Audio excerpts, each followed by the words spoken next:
Hi, I'm Rachel, and today I'm talking to New Statesman columnist David Gauke about the delusions of Liz Truss. David, thanks so much for joining us. You have written a piece that is in this week's New Statesman, which is called Liz Truss's essay shows she is as deluded as ever. And I think it says something that we all know what essay we're talking about here. We're talking about the 4,000 word diatribe in the Telegraph where Liz Truss defends her record as Prime Minister and tries to explain what it was she was doing. So I guess that the main question, the key question is, did you read it? I did. You did? I did. I read it late on Saturday evening. All 4,000 words? All 4,000 words, yeah. No, it's not usually what I would be doing late on a Saturday evening, but it distracted me from Match of the Day. So I had a read through of it and did one or two tweets. Not everyone will have read all 4,000 words of it, but we've all got the gist of it over the last couple of days, which basically seems to be she was right, or she had the right ideas, even if the execution was suboptimal in crashing the UK economy, and that everything that went wrong essentially wasn't her fault. Whose fault was it if you're translating on behalf of Liz Truss? Whose fault was it if not hers and Kwasi Kwarteng's? Well, her argument is essentially two things here.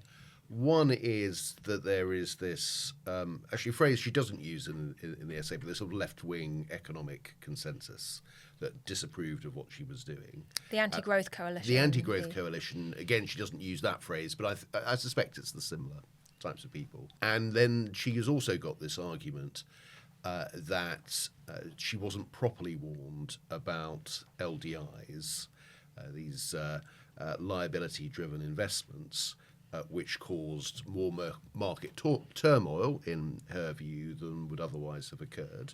So essentially she's saying, we were getting lots of... We were being warned off this by the sort of people who are just too risk-averse. But they didn't warn us of this other thing that, in fact, should have persuaded me not to do it.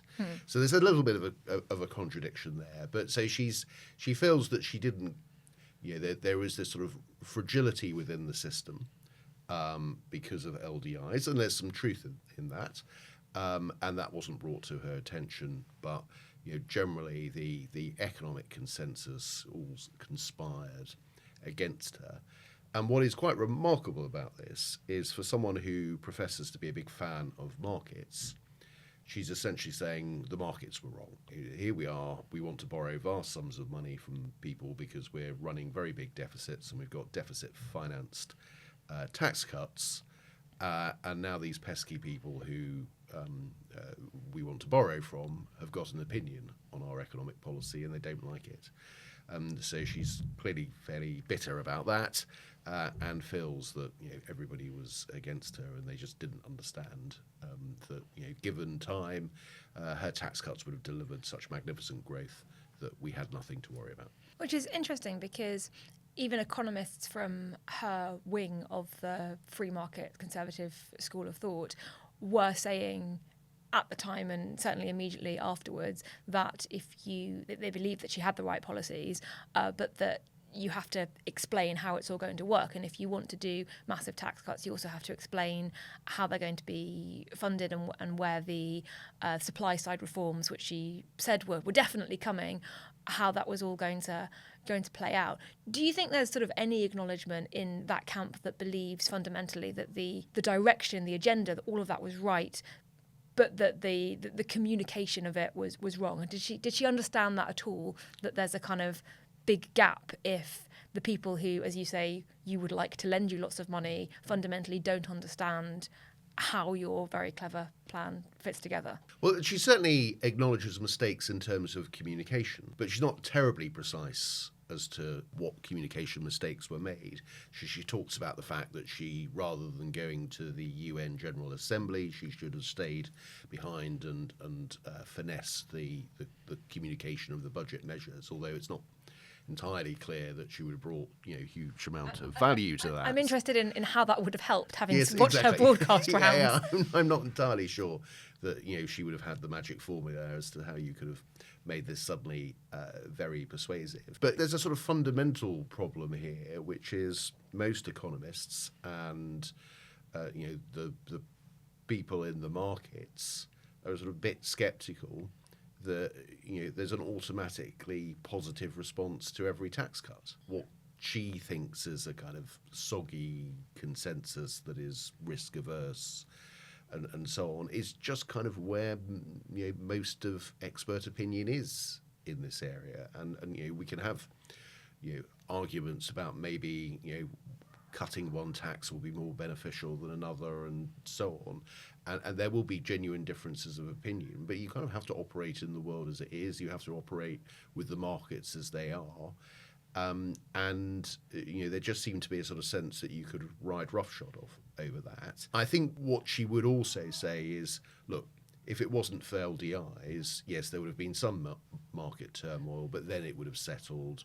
Yes, the pound would have been lower. Yes, gilt yields would have been higher. Interest rates would have been higher. She doesn't quite say this, but I think this is probably her best argument. But that would have all been kind of livable with. Where it became completely unsustainable was because of this issue with LDIs, which meant that you were going to be in a sort of vicious circle, as pension funds were then going to have to sell off government gilts and their prices fell, and then pension funds were going to have to sell more gilts and their prices would continue to fall, and so on and so on. The LDI problem was as a consequence of the market turmoil that the mini-budget provoked, not that the market turmoil was a consequence of the LDI issue. The LDI issue then made it a bigger problem, but it all started off, the sliding pound, the increasing interest rates. It was because the markets didn't like what they were doing. And also, when we're looking at communication mistakes, what she doesn't mention is what her Chancellor was doing the weekend after the mini-budget, when it was clear there was already market turbulence. He went out and briefed, there are more tax cuts. More tax cuts, yeah. And then actually went out and on the record said, yeah, there's more to come. So by this point, the markets were looking, at this going, what the hell is happening here? And so when the Asian markets opened, late Sunday, early Monday, all hell let loose, and then we had a real problem, and things were already beginning to unravel. And that was really before the LDI issue hit home. And also, you could argue that there was quite a lot of secrecy about the mini budget. What was going to be in it? Even members of the cabinet weren't briefed about the extent of the tax cuts, and perhaps if there was a lack of advice, the people who would have been giving that advice didn't know that was the plan, so weren't in a position to say, "Hang on, there's this key vulnerability that you might want to think about." Yeah, I mean, look, I suppose at one level, as an old Treasury Minister, I was not all that enthusiastic about sharing measures with the rest of the cabinet. But there was an issue about the Bank of England, and she makes reference to the fact that the Bank of England increased interest rates less than perhaps the markets had expected the day before, and so she sort of tries to blame the Bank of England for what was going on. But the Bank of England had no idea what was about to happen. They couldn't anticipate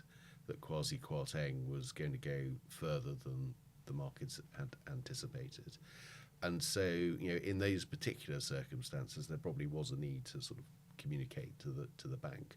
But that isn't the bank's fault. That was the government's fault. So that's kind of what she says and her side of the argument. More interesting, I suppose, given that she is not Prime Minister anymore, and she only got her 49 days of office, is what does it mean now for Rishi Sunak that she is still hanging about 3 months later, which is an amazingly short time, having failed so spectacularly, to be back saying, I'm coming back with all my ideas, I've had my period in the wilderness for less than 3 months. How much of a headache is this for him? Is it good in a way for him because it reminds everyone of why it is that he got the job and what it was like before, or is it more of a headache? I think it's a headache. I think it's a headache for two reasons. First of all, because economic growth is not terribly strong, we're probably flatlining. Well, we're going into recession this year, aren't we? Well, it's look, we may be going into a recession. If it's a recession, it's mild. We may grow a little, but if we grow, it's going to be very weak. We'll see, but it's basically we're going nowhere. And the difficulty there is that some Conservatives will say, look, we needed growth. Liz said she was going to deliver growth. Here's a growth plan. Why aren't we doing this? So it might gain traction amongst some on the right, and we see the newspapers are basically calling for a Truss-type agenda. The Mail and the Telegraph are all very enthusiastic. Rishi, when are you going to cut taxes? Exactly, Those kind of headlines. exactly. There's all of that. So it might have some salience amongst some of the Conservatives' natural supporters. But the other problem is for most of the public who thought this was all bonkers, they're now getting a reminder of what a Conservative government did not that long ago. And you're also going to be thinking, when it comes to voting at the next general election, these people haven't gone away. Much as, in my view, the sort of hard left causes Keir Starmer still a problem, even if Jeremy Corbyn is out of the party, because people are still, worrying that the hard left might have influence over Labour. It's not causing that much of a problem, but it's still there. You're going to have, middle of the road voters who are thinking, we might vote for Rishi Sunak because he seems quite sensible and responsible, but how do we know we're not going to end up with Liz Truss or somebody like Liz Truss who will gamble with the economy? So, when the Conservatives are sort of relying on the kind of, better be safe, cautious, small c Conservative voters, a reminder of Liz Truss's radicalism and that force is still quite strong in the Conservative Party, I don't think helps Rishi Sunak at all. We have been seeing some polling about sort of the economy, and we know that which party is trusted most on the economy. That's a really key question going into an election, and that the damage done to the Conservative brand when it came to economic competence is sort of severe as a result of sort of what Liz Truss did. Do you think it's possible for Rishi Sunak to reverse that in the time that he's got? How much of a chance has he got? I think it is possible for him to do that, and it was remarkable how quickly the markets calmed once first Jeremy Hunt and then Rishi Sunak were kind of on the case. He's going to have to sort of deliver over the course of this year, but the Conservatives can only win. It is a necessary but not sufficient condition for a Conservative victory to be ahead on economic competence. And that is going to be a much tougher fight because of the legacy of Liz Truss's 49 days in office. David Gauke, thank you so much. Thank you. You can read David's article on Liz Truss's Delusional essay on the New Statesman website and in this week's magazine. And if you enjoyed this video, don't forget to subscribe to our YouTube channel.